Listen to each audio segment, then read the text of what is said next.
Ahli politik bina pengaruh dengan ibadah korban. Ada tak dengar perkara ni? Iaitu ahli politik beli seekor lembu, kemudian cari 7 orang miskin yang diminta beri nama untuk mereka melakukan korban. Sebenarnya yang buat korban, yang keluarkan wang adalah ahli politik tu. Tapi dia cari orang miskin untuk beri nama sebagai korban kepada orang miskin tu. Sebenarnya kalau dia nak bersedekah ataupun nak memberi khidmat kepada orang miskin tu, sebaiknya dia berikan wang terus kepada orang miskin tu, terpulanglah orang miskin tu nak gunakan untuk berkorban, nak gunakan untuk bayar hutang, nak mula berniaga dan sebagainya.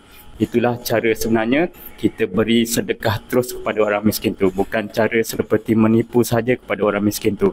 Dia dapat wang tapi dia tak dapat gunakan sebenarnya kerana wang tu telah dibelikan lembu, dia hanya letak nama saja untuk kononnya buat korban. Yang berkorban ahli politik tu.